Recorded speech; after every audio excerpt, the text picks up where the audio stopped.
యుద్ధం జరుగుతున్నటువంటి సమయంలో కొన్ని భోజనం సమానంగా చేసేవాడు. సాయంత్రానికల్లా ఒక్క మెతుకు కూడా మిగలకుండా చేసేవాడు అన్నమాట. మెతుకు కూడా మిగలకుండా ఎట్ట ఉండావు.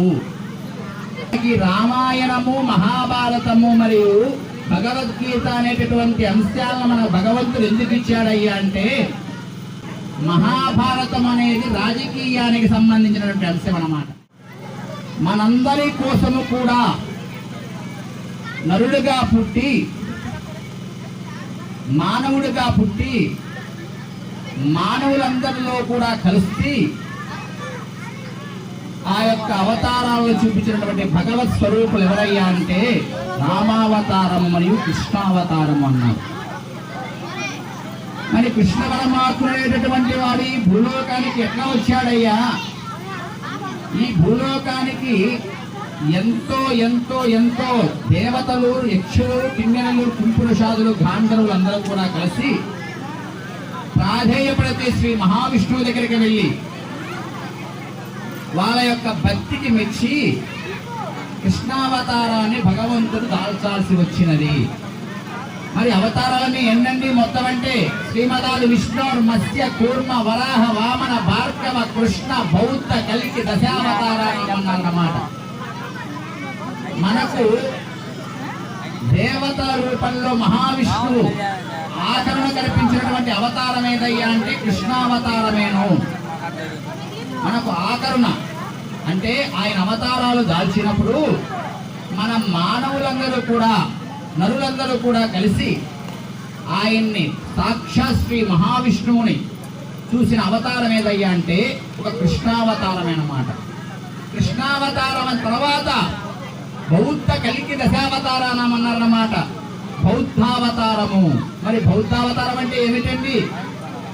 భగవంతుడు కనిపిస్తుంటాడు కానీ మాట్లాడడు. భగవంతుడు చూస్తుంటాం మనం, ఒక విగ్రహ రూపంలో మాత్రమే చూస్తుంటాం. కానీ ఆయన మనలాగా మనతో పాటు తిరగడు. బౌద్ధావతారము అంటే ఏమిటో తెలుసా? మౌనంగా ఉండేటటువంటి అంశాన్నే బౌద్ధావతారము అంటారు అన్నమాట. మరి భగవంతుడు మనకు కనిపించచ్చు కదండి, భగవంతుని మేము చూడాలి కదండి, భగవంతుని మేము ధరించాలి కదండి అనుకున్నటువంటి సందర్భంలో అవధూత వెంకయ్య స్వామి అరిషడ్వర్గాల మనలో నుంచి పోగొట్టగలిగితే మనం భగవంతుణ్ణి చూసినట్టే అని భగవద్గీతలో కృష్ణ పరమాత్మ చెప్పారన్నమాట. రామాయణము, మహాభారతము మరియు భగవద్గీత అనేటటువంటి అంశాలను మన భగవంతుడు ఎందుకు ఇచ్చాడయ్యా అంటే, రామాయణం చదివితే సంసారం అనేది ఎట్లా చెయ్యాలనో మనకు అర్థమవుతుందన్నమాట. రామాయణాన్ని సంపూర్ణంగా చదివిన వాళ్లకు సంసార బాంధవ్యాలు, భార్యాభర్తలు ఎట్లా ఉండాలి, తల్లిదండ్రుని ఎట్లా గౌరవించాలి, అదే విధముగా అందరూ కూడా మన చుట్టుపక్కల వాళ్ళందరూ కూడా ఎట్లా ఉండాలి అని చెప్పేసి రామాయణంలో స్పష్టంగా రాసి ఉన్నది. మరి మహాభారతం ఎందుకు ఇచ్చారయ్యా మనకంటే, మహాభారతం అనేది రాజకీయానికి సంబంధించినటువంటి అంశం అన్నమాట. మరి మహాభారతం రాజకీయానికి సంబంధించినటువంటి అంశాన్ని మనకెందుకు ఇచ్చారయ్యా అంటే, మరి కృష్ణ పరమాత్ముడు చేసిందంతా అదే కదా. కృష్ణుడు ఏం చేశాడు? మహాభారతం అనేది ఈరోజు మనకు ఉన్నదంటే కృష్ణ భగవానుడు ఉండబట్టే మనకు మహాభారతం అర్థమైందన్నమాట. మరి మహాభారతంలో ఏమున్నది? కౌరవులు, పాండవులదే ఉన్నది మహాభారతం అంతా కూడా. ఈ కౌరవులు, పాండవుల మధ్య ఎవరున్నారు? కృష్ణ పరమాత్ముడు ఉన్నాడు అన్నమాట. కౌరవులు, పాండవులు యుద్ధం చేస్తున్నటువంటి సమయంలో విదర్భ రాజ్యానికి రాజైనటువంటి ఒక ఆయన, కౌరవులు, పాండవులు యుద్ధం జరుగుతుందన్నమాట.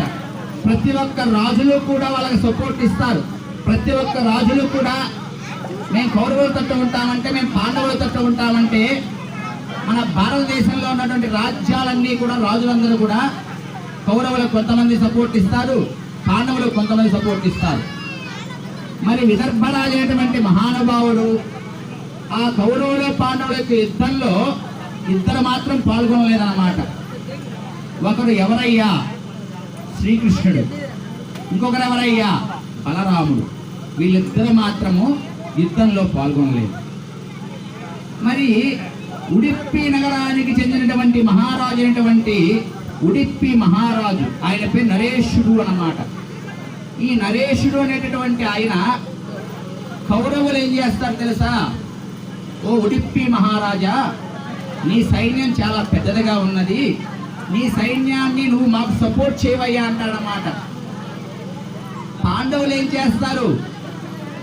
నువ్వు మాకు సపోర్ట్ చేయవయ్యా అని చెప్పేసి ఆ నరేషుడు అనేటటువంటి మహారాజు అడుగుతారు. మరి వీళ్ళు అడుగుతున్నారు, వాళ్ళు అడుగుతున్నారు, ఇద్దరు కూడా అడుగుతున్నారు ఆ మహారాజుని. మరి వాళ్ళకి ఆయనకి ఎవరికి సపోర్ట్ చేయాలో, ఎవరికి ఆయనకి బాగా అందించాలో అర్థం కాక కృష్ణ పరమాత్మ పోయి అడుగుతాడన్నమాట. అప్పుడు కృష్ణ పరమాత్మ చెప్తాడు, నీకు ఎట్లా కావాలంటే అట్లా చేయవయ్యా అంటాడు. అంటే కృష్ణుడు ఏమన్నాడు చేసి, నీకు ఎట్లా కావాలంటే అది చేయన్నప్పుడు ఏమిటి అర్థం? కృష్ణ పరమాత్మ మనకు అనుగ్రహాన్ని ఇచ్చాడు. అప్పుడు ఆయన ఏం చేస్తాడు తెలుసా? నేను ఎవరికీ కూడా సపోర్ట్ చేయను. మరి కౌరవులు పాండవులు కలిసి యుద్ధం జరుగుతున్నప్పుడు 50 లక్షల మంది ఉన్నారు మొత్తం. ఈ 50 లక్షల మందికి కూడా నేను భోజనం చేస్తాను, ఈ 50 లక్షల మందికి కూడా నేను అన్నం పెడతానని చెప్పేసి ఆ నరేష్ మహారాజు గారు చెప్తారన్నమాట. మరి యుద్ధం జరుగుతున్నప్పుడు రకరకాల మంది వస్తుంటారు. వీళ్ళందరికీ భోజనం ఎట్లా, వీళ్ళకి తగిన ఏర్పాట్లు ఎట్లా, వీళ్ళకి ఆహారం ఎట్లా అని ఆలోచించారు ఎవరైనా? కౌరవులు ఆలోచించారా? పాండవులు ఆలోచించారా? మరి ఎవరు ఆలోచించలేదన్నమాట. ఆలోచించకపోయేసరికి ఈ మహారాజు ఆహారాన్ని పెట్టేదానికి సిద్ధమయ్యారన్నమాట. మరి కౌరవుల పాండవుల యొక్క యుద్ధం జరుగుతూ ఉన్నది. యుద్ధం జరుగుతున్నటువంటి సమయంలో కొన్ని లక్షల మంది చనిపోతున్నారు, కొన్ని లక్షల మంది బతుకుతున్నారు. మరి లక్షల మంది చనిపోతున్న వాళ్లకు, మరి మిగిలినటువంటి వాళ్లకు, చనిపోయిన వాళ్ళ పక్కన పెడితే మిగిలినటువంటి వాళ్ళందరికీ కూడా భోజనం సమానంగా చేసేవాడు. సాయంత్రానికల్లా ఒక్క మెతుకు కూడా మిగలకుండా చేసేవాడు అన్నమాట. మరి అంత గొప్ప విశేషం కదా అది. ఒక్క మెతుకు మిగిలేది కాదు, కరెక్ట్గా చేసేవాడు, కరెక్ట్గా భోజనం చేసేవాడు. మళ్ళా ఎవరైనా తిన్నామనుకున్నా సరే ఆహారం ఉండేది కదనమాట. అందరూ తినేంత వరకు కూడా ఉండి ఒక్క మెతుకు కూడా మిగలకుండా అంత చక్కగా ఈ 50 లక్షల మందికి కూడా ఆహారం తయారు చేసి పెడుతున్నాడు. సరే, అయిపోయింది. కౌరవులు ఓడిపోయారు, పాండవులు గెలిచారు.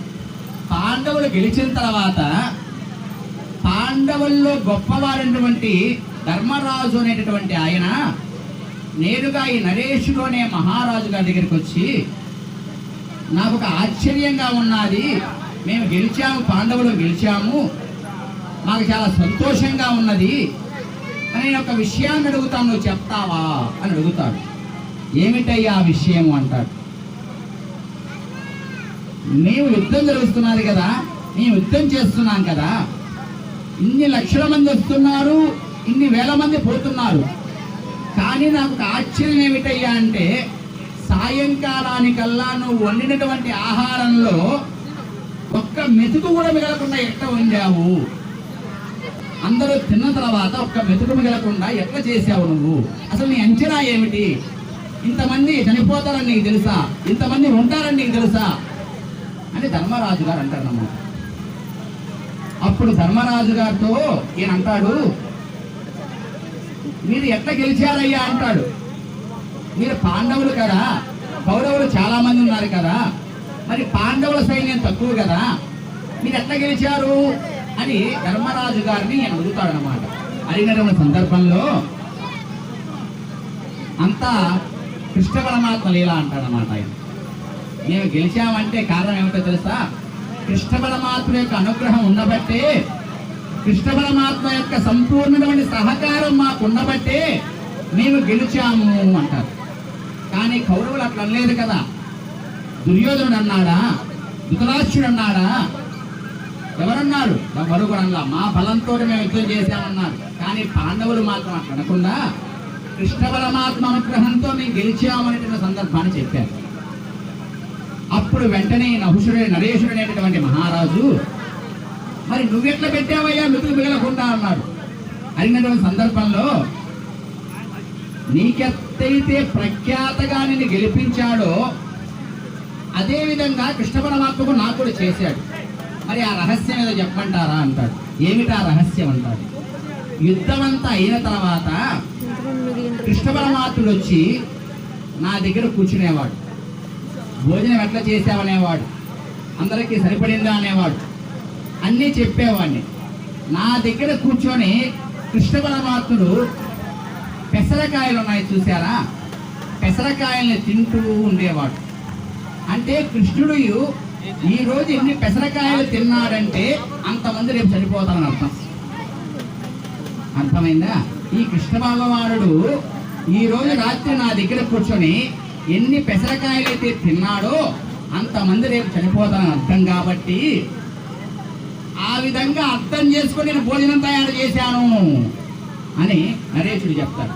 చూసారా ఎంత గొప్ప విశేషమో దాంట్లో. మరి ఒక్క మెతుకు మిగలకుండా ఎట్లా చేసావనే దానికి కృష్ణ పరమాత్ముడు వచ్చి నా దగ్గర కూర్చొని పెసరకాయలు తింటూ ఎన్ని పెసరకాయలు అయితే ఆయన తింటున్నాడో అంతమంది సైనికులు చనిపోతారన్నమాట మరుసటి రోజు. దాన్ని దృష్టిలో పెట్టుకొని ఇన్ని లక్షల మందికి నేను ఆహారం చేశానయ్యా అని ఆ రహస్యాన్ని చెప్తానన్నమాట. అది కృష్ణ పరమాత్మ యొక్క లీల, కృష్ణ పరమాత్మ యొక్క గొప్పతనం అదనమాట. అందువల్ల భగవద్గీత ఎందుకో తెలుసా మీకు తెచ్చింది? భగవద్గీత అనేటటువంటిది ఈ జన్మ ఎందుకు, ఈ జన్మ మన ఎందుకు చేస్తుంది, మానవ జన్మ ఎందుకు మనం అవతరించాము, మానవ జన్మలో చేయాల్సినటువంటి సత్కారాలేమిటి, సత్కర్మలేమిటి, ఈ మానవ జన్మ మనం ధర్మంగా ఉన్నామా అధర్మంగా ఉన్నామా అనేటటువంటి సారాంశాన్ని తెలుసుకునేదానికి, భగవంతుడికి అతి చేరువగా దగ్గరయ్యేదానికే ఈ మానవ జన్మ అనేది ఇచ్చారన్నమాట.